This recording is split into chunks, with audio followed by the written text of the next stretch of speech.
Assalamualaikum warahmatullahi wabarakatuh. Halo adik-adik semuanya, terutama untuk adik-adik kelas 10 IPA.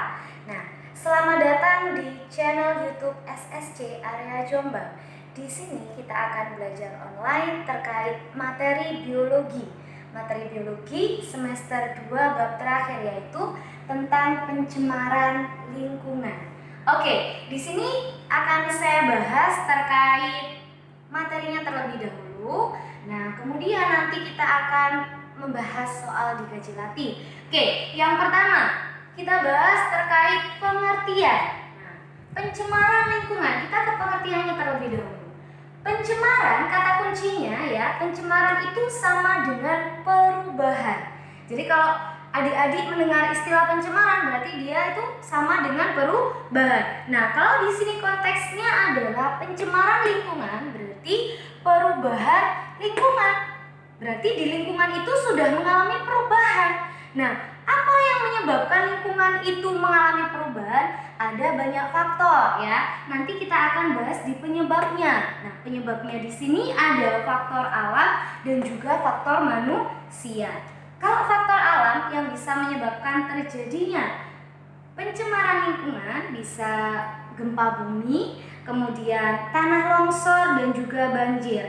Nah, di sini akan saya jabarkan ya. Misalnya gempa bumi. Jika di suatu tempat itu terjadi bencana alam gempa bumi, maka di situ nanti akan terjadi perubahan lingkungan. Lingkungannya akan berubah atau rusak ya. Kenapa ya? Karena terjadi gempa bumi, faktor alam ini nanti. Terus akibatnya apa? Otomatis akan berakibat pada kualitas lingkungan.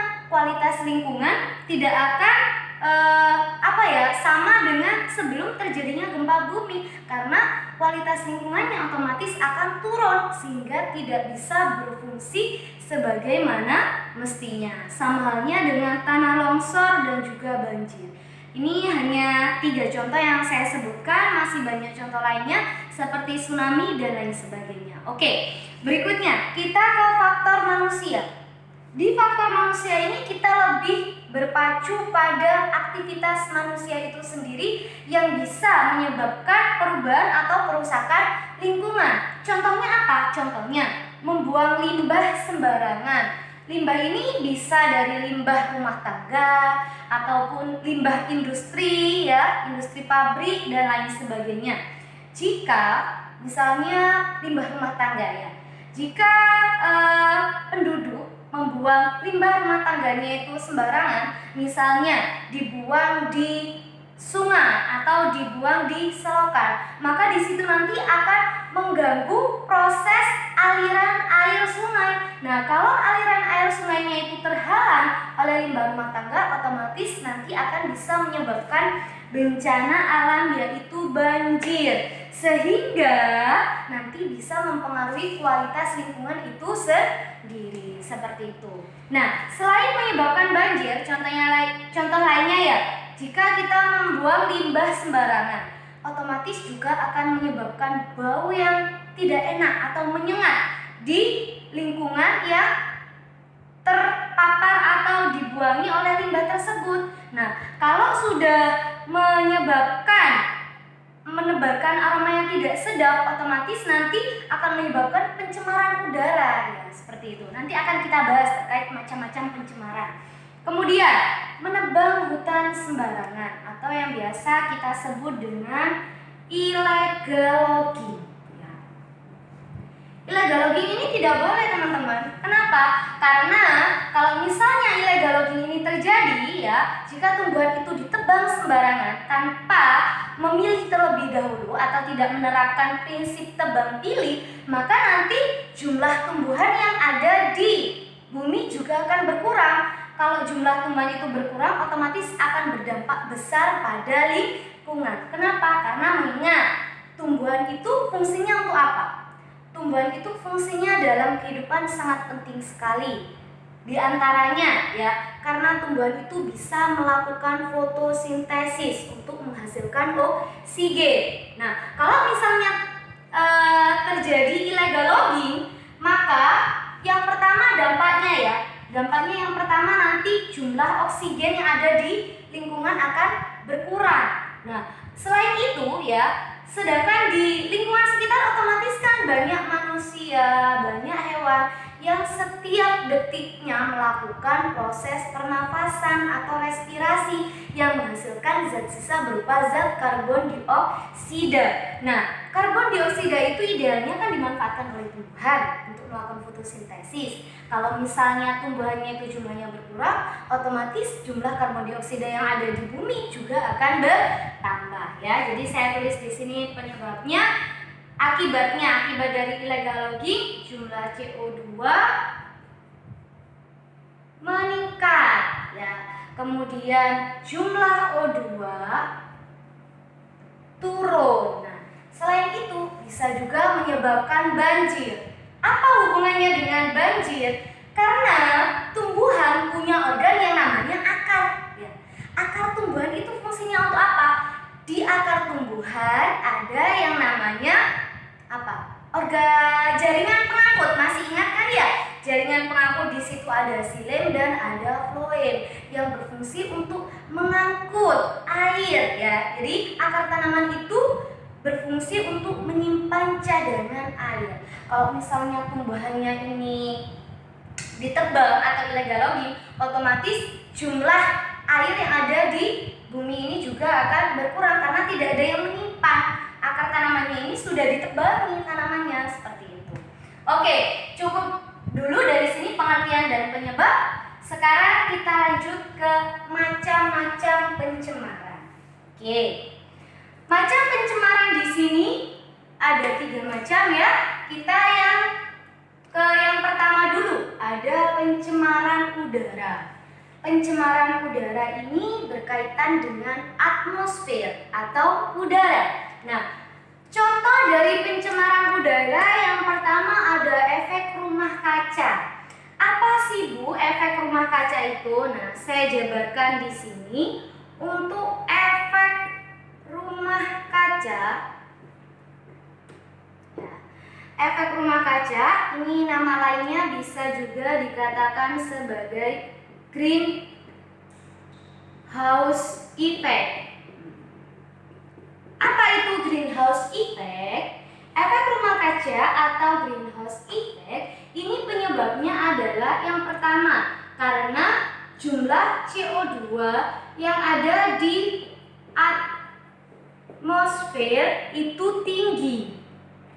Ya, jumlah CO2 yang ada di atmosfer itu tinggi. Yang perlu adik-adik ketahui ya, kalau saya jabarkan mekanismenya di sini, katakanlah ini adalah bumi. Kemudian ini ada matahari. Cahaya matahari ya, matahari nanti akan memancarkan panasnya ke bumi ya. Nah, kalau misalnya terjadi efek rumah kaca atau greenhouse effect ini bagaimana? Jadi di atmosfer, ini atmosfer ya, di atmosfer ini ada banyak CO2. Idealnya setelah matahari ini memancarkan panasnya ke bumi, bumi ini nanti akan memantulkan kembali panas matahari, akan dipantulkan kembali. Jika di atmosfer ini terdapat banyak sekali gas karbon dioksida, otomatis proses pemantulan panas cahaya matahari dari bumi ini dihalang-halangi oleh karbon dioksida. Kalau panas pemantulan kembali cahaya matahari ini oleh bumi ini dihalang-halangi oleh gas karbon dioksida, akan menyebabkan suhu udara di bumi akan semakin panas atau yang biasa disebut dengan global warming, seperti itu ya. CO2 di atmosfer tinggi yang nanti akan berdampak pada suhu udara di bumi juga tinggi, seperti itu. Oke, ini untuk greenhouse effect atau efek rumah kaca. Lapisan ozon. Bagaimana sih proses terjadinya penipisan lapisan ozon? di sini adik-adik harus tahu dulu apa sih fungsi ozon bagi atmosfer itu untuk apa. Ozon ini letaknya ada di atmosfer. Dia berfungsi untuk melindungi bumi dari pancaran sinar UV. Oke, jadi fungsinya ozon, dia akan membiarkan sinar matahari itu masuk ke bumi dan dia akan menghalang-halangi apabila ada sinar UV yang ingin masuk ke bumi seperti itu. Nah, di mana lapisan ozon ini berada? Dia ada di atmosfer. Nah, kapan terjadi penipisan lapisan ozon? Penipisan lapisan ozon ini akan terjadi jika di atmosfer terdapat banyak gas CFC atau klorofluorokarbon. Gas CFC inilah yang bisa menyebabkan penipisan lapisan ozon. Di mana kita bisa menemukan gas CFC? Gas CFC ini adalah gas yang tidak berwarna dan tidak berbau serta biasanya digunakan sebagai bahan pengembang. Bisa bahan pengembang busa, kemudian pada spray ya. Kemudian bisa juga kita temui di lemari es, pendingin ya, lemari es seperti itu. Oke, untuk yang berikutnya adalah hujan asam ya. Hujan asam. Apa penyebab terjadinya hujan asam? Penyebab terjadinya hujan asam adalah gas SO2 dan juga gas NO2. Apabila di atmosfer terdapat gas SO2 dan NO2, maka bisa menyebabkan terjadinya hujan asam. Bagaimana reaksinya? Reaksinya ya, di sini saya tuliskan, apabila ada gas SO2 di atmosfer kemudian bereaksi dengan gas O2, oksigen yang ada di atmosfer, nanti akan terbentuk senyawa SO3. Kemudian, jika senyawa SO3 ini berikatan dengan H2O atau air, maka akan terbentuk H2SO4.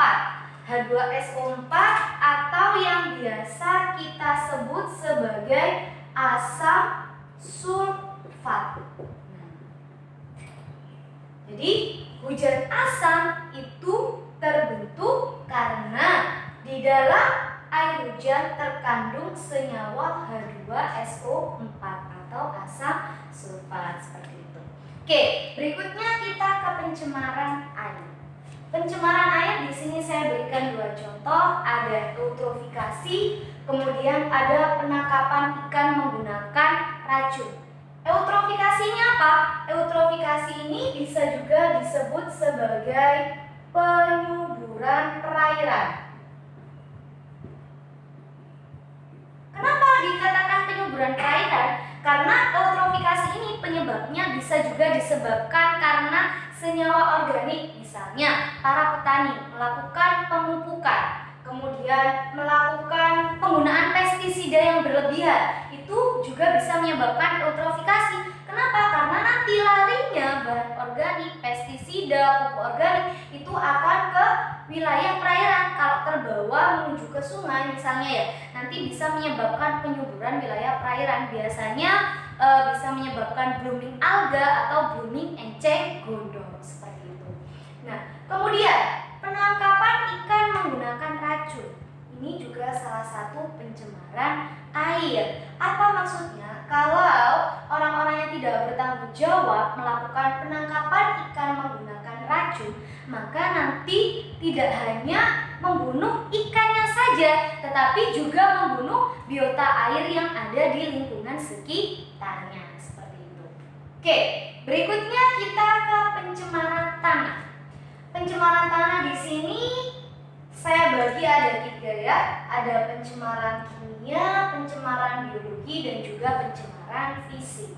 Untuk pencemaran kimia ini bisa disebabkan karena terdapat bahan radioaktif ya, atau sengaja ada manusia yang tidak bertanggung jawab kemudian membuang bahan radioaktif secara langsung ke tanah tanpa melakukan daur ulang ya. Kemudian pencemaran biologi ini bisa disebabkan karena ada mikroorganisme. Contohnya di sini adalah bakteri E. coli. Nah, bakteri E. coli ini bisa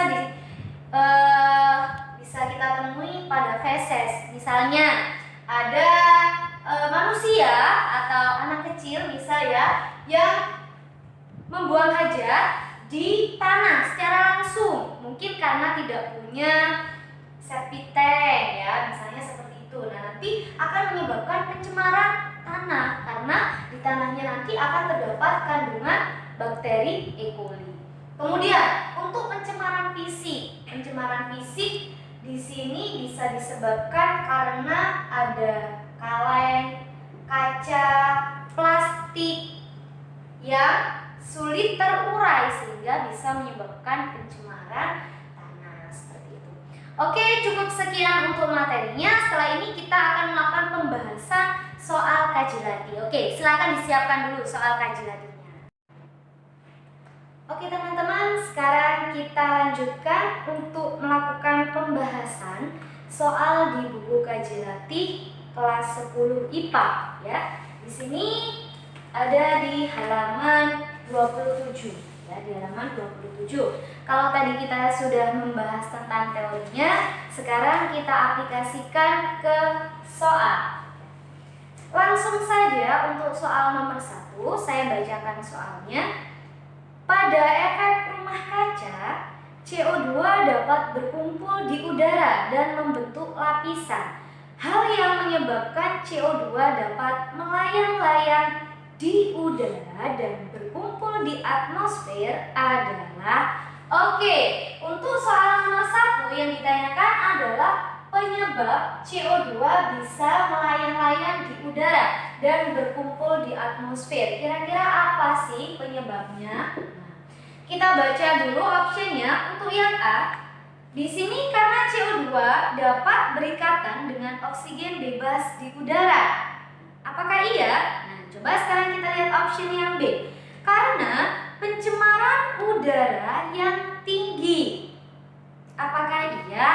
Nah, sekarang yang C. Karena CO2 yang lebih ringan dari gas lain di udara. Kemudian yang D, tingginya radiasi ultraviolet di atmosfer. Sangat tidak ada hubungannya ya antara sinar UV dengan efek rumah kaca. Karena untuk soal nomor 1 ini poinnya adalah di efek rumah kaca. Saya tuliskan kata kuncinya di sini adalah efek rumah kaca.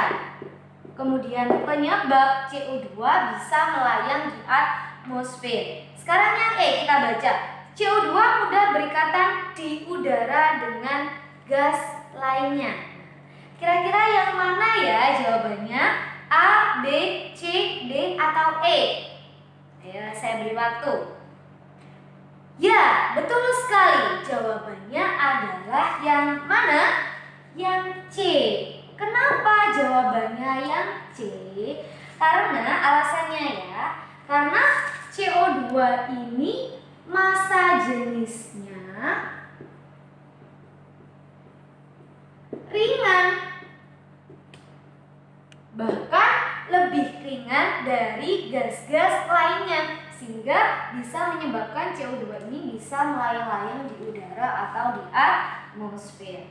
Ya, jadi jawaban untuk soal nomor 1 adalah yang C. Oke, next kita ke pembahasan soal nomor 2. Saya bacakan lagi soalnya ya.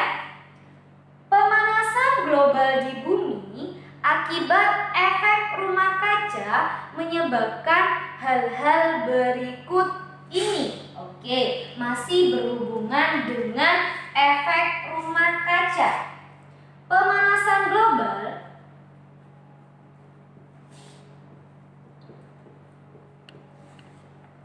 di bumi akibat efek rumah kaca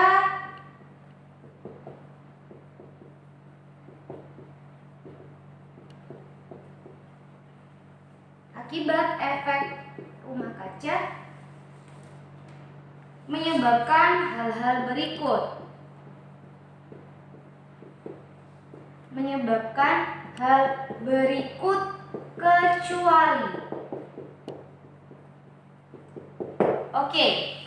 Di sini yang ditanyakan untuk soal nomor 2 adalah pemanasan global di bumi. Pemanasan global ini kan peningkatan suhu udara yang ada di bumi. Akibat apa? Akibat efek rumah kaca. Nanti akan menyebabkan apa? Nah, kemudian di sini yang perlu digarisbawahi adalah ada kata-kata kecuali. Berarti kita cari yang bukan akibat dari pemanasan global. Oke, sekarang kita lihat option yang A. Meningkatnya suhu di bumi termasuk akibat dari pemanasan global atau tidak? Iya, betul. Kemudian yang B, naiknya permukaan air laut. Betul juga, karena kalau pemanasan global kan suhu udara di bumi tinggi. Kalau suhu udara di bumi tinggi nanti bisa menyebabkan es yang ada di kutub itu mencair sehingga akan membentuk air kan ya, airnya itu akan lari kemana? Ke laut sehingga permukaan air lautnya naik. Kemudian yang C, rusaknya lapisan ozon. Apakah ada hubungannya efek rumah kaca dengan lapisan ozon? Jelas tidak ya. Ya itu jawabannya. Karena kita cari yang salah ya. Yang C, rusaknya lapisan ozon. Kalau yang D, perubahan suhu bumi secara global. Betul juga. Kemudian yang C, mencairnya gunung es di kutub. Benar juga. Kalau kita mencari yang salah, jawaban yang C.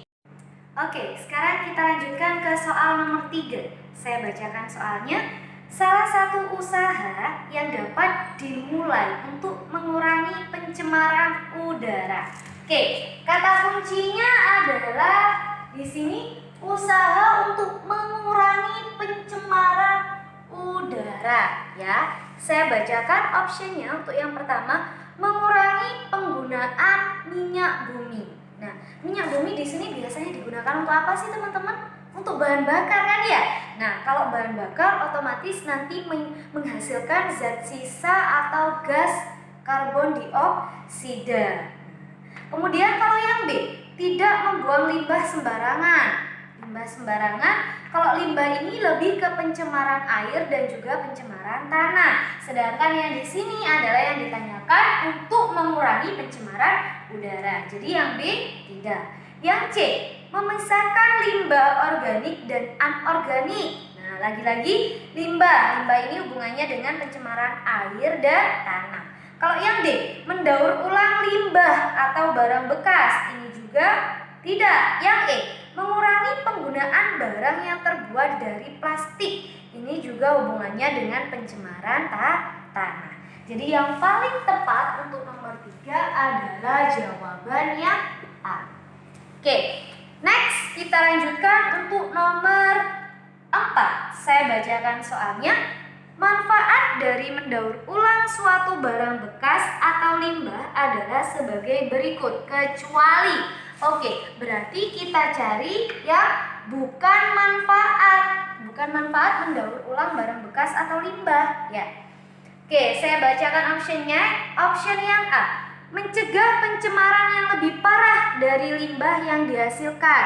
Itu benar ya. Kemudian yang B, kan kita mencari yang salah ya. Menghemat penggunaan sumber daya alam. Itu juga benar. Contohnya mendaur ulang ya. Misal sampah plastik, botol kemasan air minum, kita daur ulang, kita jadikan tempat pensil. Kan itu berarti menghemat penggunaan sumber daya alam. Berarti itu juga benar. Yang C, ikut menjaga keseimbangan ekosistem lingkungan hidup. Itu juga benar. Yang D, mengurangi jumlah limbah yang dihasilkan. Benar juga ya.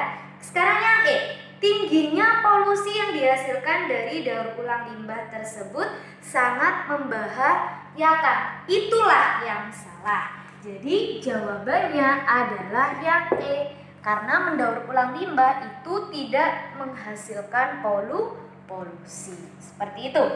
Next kita lanjut ke nomor 5. Saya bacakan soalnya. Suatu lingkungan disebut bermutu tinggi apabila lingkungan bermutu tinggi jika apa? Saya bacakan optionnya yang A, memenuhi kebutuhan dasar manusia. Coba kita lihat option yang lainnya. Mencukupi kebutuhan energi manusia. Yang C, menyediakan pangan bagi populasi manusia. Ini masih berkaitan ya, antara option yang A, B, dan C ini maknanya sama, hanya saja dikemas dalam kalimat yang berbeda. Kemudian yang D, menjaga keserasian lingkungan hidup. Yang E, menjaga stabilitas populasi manusia. Kira-kira yang mana? Yang D atau yang E? Lingkungan bermutu tinggi. Otomatis jawabannya ya D. Suatu lingkungan dikatakan bermutu tinggi apabila bisa menjaga keserasian antar lingkungan hidup. Seperti itu. Next, kita lanjut ke soal nomor 6. Saya bacakan. Lapisan yang berguna ya, lapisan atmosfer yang berguna melindungi bumi dari sinar UV. Apa? Tadi sudah kita bahas. Yang A, atmosfer, tidak. B, litosfer, tidak juga. C, stratosfer, tidak. D, ozon, ya inilah ya yang D. Ozon. E, ionosfer, tidak juga. Di ozon ini fungsinya untuk melindungi bumi dari sinar UV, tetapi ozon akan membiarkan sinar matahari masuk ke bumi. Kenapa? Karena sinar matahari itu bermanfaat bagi kehidupan di bumi. Next, kita lanjut nomor 7. Gas yang memiliki daya afinitas tinggi terhadap Hb adalah, Hb ini hemoglobin ya. Kemudian daya afinitas, kita harus tahu dulu apa itu daya afinitas. Afinitas ini adalah kecenderungan suatu zat untuk berikatan dengan unsur atau senyawa lain ya. Gas yang memiliki kecenderungan bisa berikatan dengan Hb. Kira-kira apa? Coba kita lihat di sini. A, sulfur, B, nitrogen, C, oksigen, D, karbon dioksida, dan E, karbon monoksida. Yang mana? Jelas ya, E, karbon monoksida. Oke, kita lanjut ke soal nomor 8. Ya, saya bacakan. Polusi udara dapat menyebabkan terjadinya hujan asam yang mengakibatkan, tadi sudah saya jelaskan terkait reaksinya hujan asam itu seperti apa ya. Coba kita lihat yang A, optionnya. Meningkatnya kandungan mineral dalam tanah. Apakah kalau terjadi hujan asam kemudian mineral di dalam tanahnya bertambah? Tidak ya, karena hujan asam ini nanti air hujannya akan mengandung senyawa H2SO4 atau asam sulfat. Karena asam makanya akan berasa asam. Yang D, memperbaiki sistem pengudaraan tanah. Tidak. Yang C, merusaknya sistem pertanahan. Iya. Jadi hujan asam nanti bisa merusak sistem pertanahan. Di jawaban yang paling tepat adalah yang C. Oke, next kita lanjutkan yang nomor 9. Saya bacakan soalnya. Sesudah penyemprotan DDT diperoleh data bahwa beberapa nyamuk menjadi resisten terhadap insektisida tersebut. Ya. Resisten itu apa sih? Resisten itu tahan atau kebal. Tahan atau kebal. Hal ini disebabkan karena apa? Coba kita lihat option yang A. Adaptasi nyamuk terhadap insektisida sangat tinggi.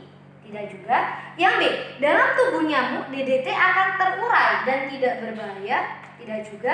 Yang C, nyamuk yang disemprot oleh DDT akan mengalami mutasi. Tidak juga. Yang D, nyamuk yang disemprot oleh DDT akan mengalami resistensi. Nah, inilah jawaban yang paling tepat, yang D. Karena nyamuk yang disemprot DDT nanti akan lebih kebal gitu ya, atau resisten. Next, lanjut soal nomor 10. Saya bacakan. Manusia adalah bagian dari lingkungan hidup yang mempunyai kewajiban menjaga kelestarian hidup dan lingkungannya.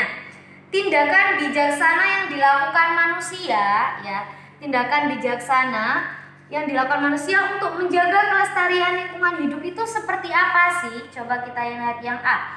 memelihara dan mengelola lingkungan secara terencana dan terkendali. Yaitu jawaban yang tepat ya. Jadi tindakan yang bijaksana kita harus bisa mengelola dan juga memelihara lingkungan hidup itu secara terencana dan terkendali. Untuk option yang B, mengusahakan tercapainya keselarasan dan keseimbangan. Kurang sesuai. Yang C, menjaga tidak terjadi peledakan penduduk, tidak ada hubungannya.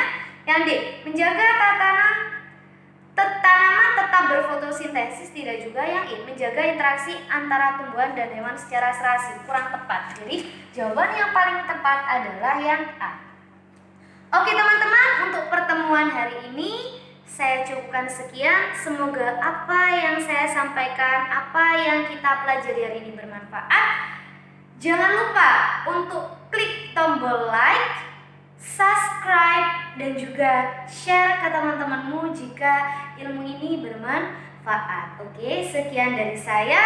I think enough for today. Thanks for your full attention. Wassalamualaikum warahmatullahi wabarakatuh. See you.